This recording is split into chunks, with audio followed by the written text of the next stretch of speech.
briefing ang National Disaster Risk Reduction and Management Council o NDRRMC. Panoorin po natin ito. 92 families equivalent to 30,359 individuals.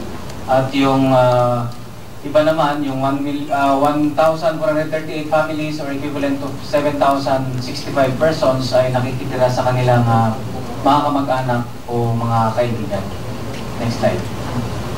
Ito na po yung pinaka-latest na casualty natin as per our coordination with the OCD Regional Center 7 and PDRMO Bohol.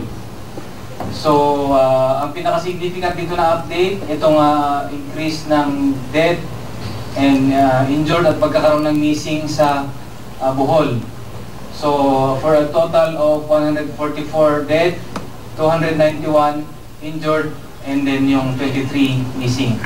Yung subject kanina ng ating usapan na dalawang individuals na na-trap inside Congressman Castillo Memorial Hospital ay na-retrieve na po, patay na, kasama na po dyan sa bilang natin. At ang naka-retrieve po or nakakuha ay yung members ng rescue group ng Bohol, which is yung Tarsier 117, yung MMDA Rescue with the assistance of the Bureau of Fire Protection sa Bohol. Doon po sa missing, ito po yung breakdown. Ang source po natin nito is yung Provincial Disaster Risk Reduction and Management Officer ng Bohol. Allegedly, ito po yung mga natabunan pa ng kanilang mga bahay at na-report po ito ng kanilang mga kamag-anak na nawawala pa. Next. Gusto po nating ilinaw yung report natin kaninang umaga na lahat po sa probinsya ng Bohol ay nagkaroon na ng kuryente. As of 2 p.m. this afternoon, 67% pa po yung na ibabalik na kuryente sa buong probinsya po ng Bohol. Ito naman po yung mga reported damaged houses sa dalawang probinsya. Next. And karagdagang damage lang po dito sa Davis Church na nag-collapse. Next. Karagdagang mga photographs po, mga images na nakuha. Ito po, ganito po itsura ng mga bahay na partially damaged or nag-tilt na. Another image of a house. At yung kalsada po, nagkaroon na ng misalignment. Isang kotse na nagdaganan. And members of the Philippine Army in Bohol view damaged cars na natabunan ng mga bumagsak na gusali.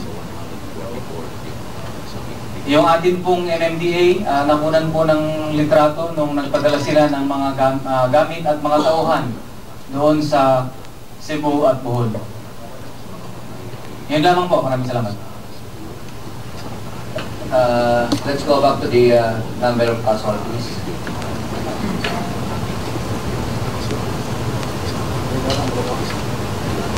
So, just for clarification, for our media friends, the two individuals who were recovered in the Castillo Memorial Hospital and the subject of retrieval operations yesterday were already considered and added in the 144.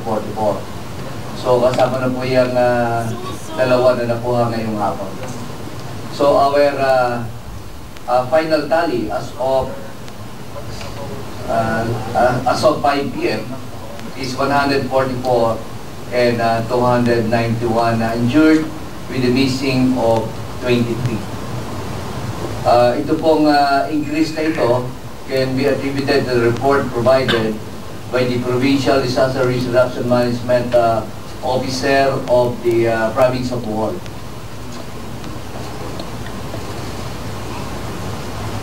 Ano yung next slide?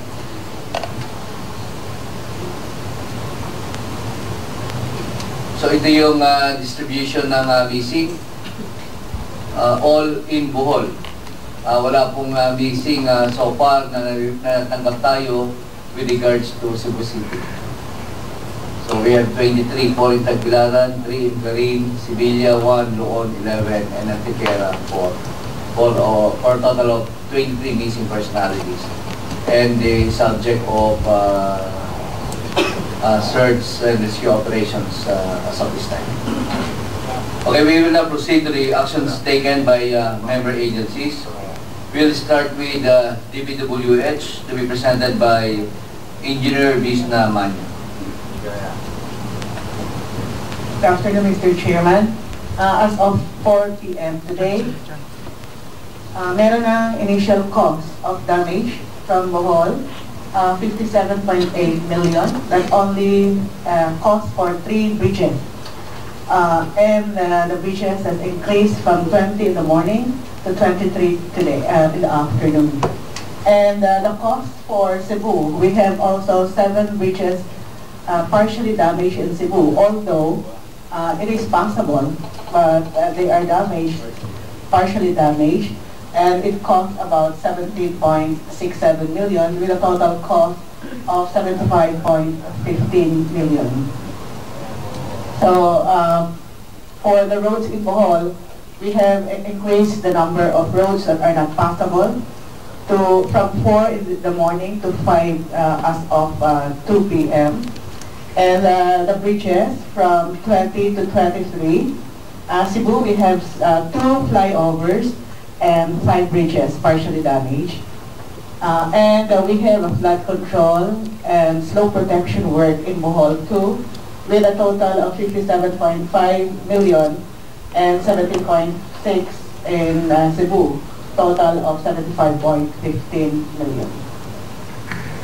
So we have here the bridges, the color blue, Abatan Bridge in Maribohok, collapsed. So hindi natin matatakbo yung galing Tagbilaran, papuntang Maribohok, putol talaga siya. At putol din yung nasa Loon. Bukod sa putol na bridge doon, meron pa tayong road na hindi mapapasukan. Dito sa kabila naman, galing sa East Road, putol din yung Tagbuane Bridge sa Albor. So, Tagbilaran, pagka nasa Tagbilaran ka, hindi ka makakapunta sa North, hindi ka rin makakapunta sa East.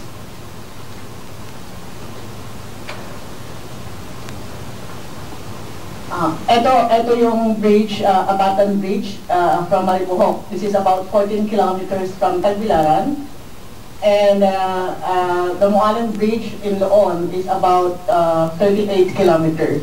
So that's why na-isolate talaga ang Loon, from Maribohok to Loon. So hindi mapapasukan from Tagbilaran, hindi ka makakarating ng Loon kasi etong section na to na dapat madadaanan sana. Ang inyo pong napapanood ay ang press briefing ng National Disaster Risk Reduction and Management Council o NDRRMC. Sa pinakabago pong tala ng ahensya, umakyat na po sa 144 ang bilang ng mga patay o nasawi sa lindol sa Visayas. 271 naman ang sugatan. Patuloy pa rin po ang sinasagawang rescue at retrieval operations sa mga apektadong lugar. Ayon din po sa NDRRMC, hindi pa rin naibabalik ang kuryente sa ilang lugar sa Bohol. Sa ngayon ay 67% pa lamang po ng lalawigan ang may kuryente na.